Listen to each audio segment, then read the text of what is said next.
This video is about the correct adjustment of the bunker filling conveyor. Let's start by identifying incorrect settings. If the bunker filling conveyor is set too high, the potatoes fall from too great a height into the bunker, which can cause damage. Additionally, the bunker will not be completely filled. If, on the other hand, the bunker filling conveyor is set too low, the belt touches the potatoes, which can also cause damage. How do you adjust the bunker filling conveyor? Go to the operator terminal on the side of the sorting table. In the lower right corner, you will find the settings area for the bunker filling conveyor. In this section, you can observe whether the bunker filling automation is currently enabled and what height is currently set. Please navigate to and select the settings area. On the right side of the operator terminal, buttons for adjustment will appear. Use the plus and minus buttons to set the height of the bunker filling conveyor.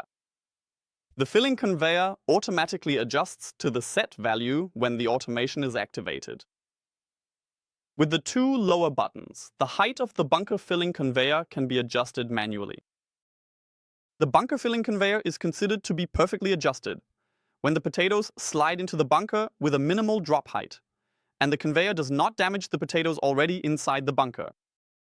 Let's summarize. The correct adjustment of the bunker filling conveyor is crucial to avoid damaging the potatoes and to ensure the bunker is completely filled. You must pay very close attention to keeping the drop height of the potatoes as low as possible at all times, and you must also ensure that the filling conveyor belt system does not cause any physical damage or bruising to the potatoes during the process.